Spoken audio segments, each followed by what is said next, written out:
Bagaimana caranya syaitan melakukan tipu daya kepada orang yang suka sholat? Sebelum sholat ngapain dulu? Wudu. Dalam saat kita berwudu, ada syaitan yang membuat ragu, namanya walahan atau wilhan, tergantung cara bacanya. Biasanya orang-orang yang terkena tipu daya ini ingin ketat dalam berwudu, lalu mengulang-ulang wudunya. Ragu lagi, ulang lagi, ragu lagi, ulang lagi. Ini tandanya udah kena apa? Setan namanya walahan. Maka bagaimana caranya, Pak? Kalau mau masuk tempat wudu, baca doa. Allahumma inni a'udzubika minal khubuthi wal khaba'ith. Tambahin, a'udzubillahi minasyaitonir rajim biismihi walhan. Aku berlindung kepada Allah yang bernama walhan. Boleh kita baca begitu ya. Dan setan ini kalau berlanjut, kita biarkan keraguan ini ditumpuk, nanti akan berefek kepada sholat. Dan ini kalau dibiarkan semenjak sedari kecil, tidak diobati, tidak dibersihkan paradigmanya, nanti orangnya suka ragu. Bisa-bisa nanti dia lupa, bahkan dengan dirinya sendiri. Jadi saya sudah ketemu beberapa orang yang begini, itu gawat. Wudu bisa setengah jam. Sholat udah mau selesai, dia batalin lagi, dia wudu lagi, Pak. Ini gawat ini. Ya, udah banyak yang begitu kita lihat. Karena belajar fikihnya nggak tahu aliran mana tuh ya.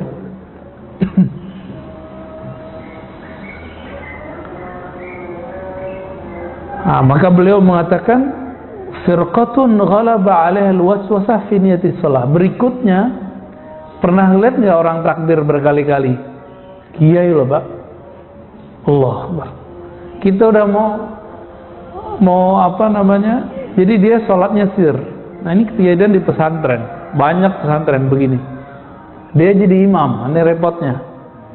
Dia jadi imam, Allahu Akbar, kita sudah ikut Allahu Akbarnya dia. Kira-kira sudah sampai waladhdallin karena bacaan sir, dia ulang lagi Pak takbirnya. Pantas nggak begitu jadi imam? Nggak pantas, ilmu syaknya belum hilang. Fala yada'uhu syaitan hatta yaqida niyatan sahihatan ala za'mih. Dia mengira setan mengganggu dia, maka supaya setan ketendang, dia ulang lagi niatnya.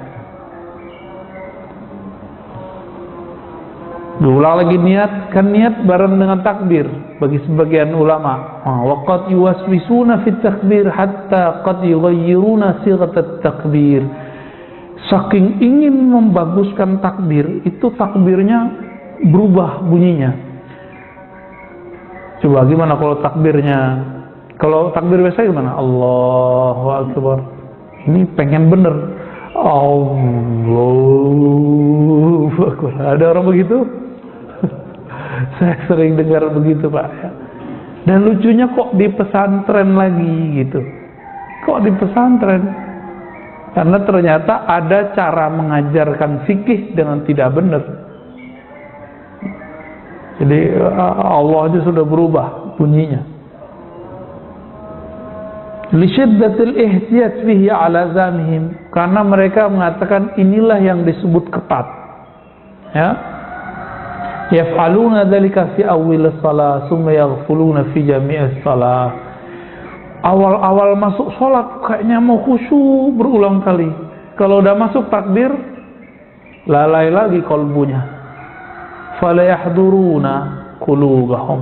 Mereka tidak hadir bersama kolbu mereka. Wa yaghtarruna bidzalika wa ayazunnuna annahum ala khairin inda rabbihim. Nah, ini mereka mengira inilah yang benar. Inilah yang ketat. Fenomena ini biasa terjadi. Nah, kalau di daerah Pulau Jawa kebanyakan santren lagi nih. karena ada fatwa merubah arah masjid kiblat, akhirnya sekarang di banyak masjid di pesantren Jawa, pesantren tradisional dan juga pesantren kampung-kampung ya, masjid di kampung-kampung, masjid lurus begini Pak, tapi imamnya miring. Benar gak? Nah ini kena bab al-mughtarrina min arbabil ibadah, orang ketipu ya. Terus gimana ceritanya kita lebaran lurus tapi dia miring, terus softnya gimana Pak? Softnya lurus tapi semuanya serong. Kebayang Pak. Ah ini kejadian Pak, dan akhirnya saya kalau ke Jawa saya lihat-lihat dulu masjidnya, kalau begitu saya balik pulang Pak. Bikin kacau ya, bikin terganggu. Masalahnya lo kok kiainya begitu gitu, ya santri ngikut. Akhirnya kelihatan Pak, kalau mereka datang ngerantau ke Indonesia tanpa disadari dia miring aja sendiri ya. Kalau sholat dia miring sendiri aja. Jadi udah masuk ke alam bawah sadarnya. Kita tes iseng nanya, kamu kok miring? Kiblat ini kan miring Ustaz, masjidnya lurus. Emang dia jamin dia miring, dia lurus itu nyampe kemana? Kan sekarang itu metode penentuan kiblat itu nggak pakai apa? Pakai Google Bumi, ya kan? Derajatnya sekian nih. Mana ada penentuan begitu dalam hadis Nabi? Dalam hadis Nabi itu agama mudah. Apa kata Nabi? Ma baina asyarq wal gharb kiblah. Antara timur barat kiblat. Jadi Nabi di Madinah. Maka Nabi mengarah ke selatan, antara timur dan barat itu kiblat. Mau merang dikit mau nggak masalah. Kecuali Ka'bah di depan. Nggak boleh Pak miring. Nah, ini ittifaq ulama, ini kesepakatan ulama. Kita sholat di belakang tembok atau di belakang masjid, di belakang Jabal Abi Qubais, Gunung Abi Qubais, itu miring dikit juga nggak masalah. Kenapa? Udah nggak kelihatan. Dan saya ceritakan Pak ya, cerita pahit. Tahu guru kami Kiai Ali Mustafa Yaqub ya, beliau yang mempertahankan kiblat di masjid kita, di negeri kita tidak perlu ditukar, nggak perlu dimiring-miringin, gitu fatwa beliau berdasarkan hadis Imam Tirmizi tadi yang sahih, ma baina syarq wal gharb atau ma baina al masyriq wal maghrib kiblah kalau versi riwayat Imam Tirmizi. Hadis ini sahih.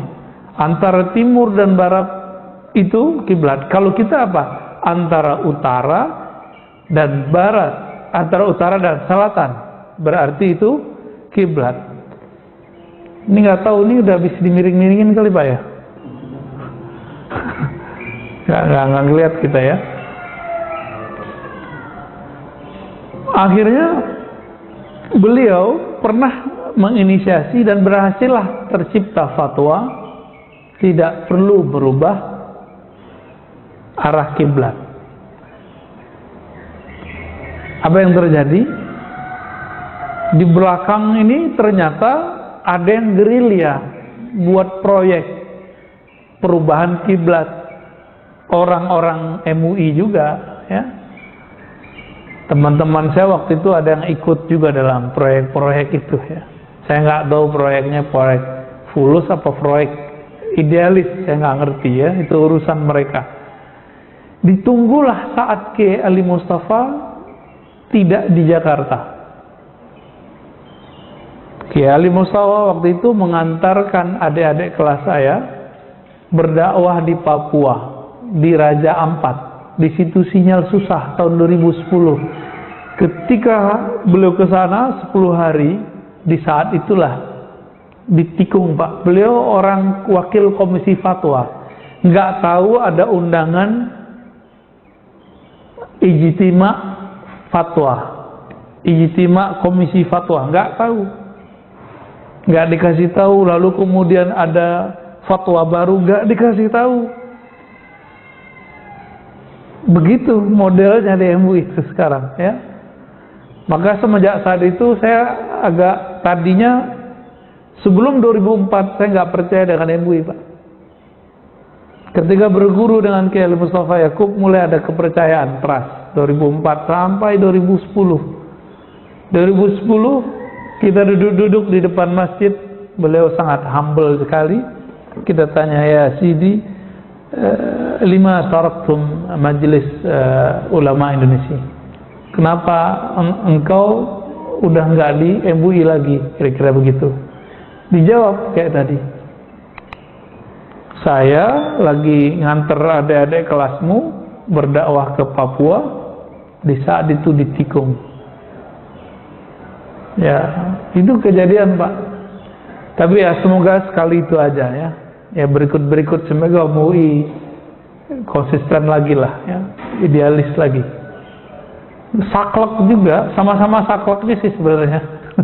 Guru saya kekeh, MUI-nya kekeh dengan metode-metode begitu, ya.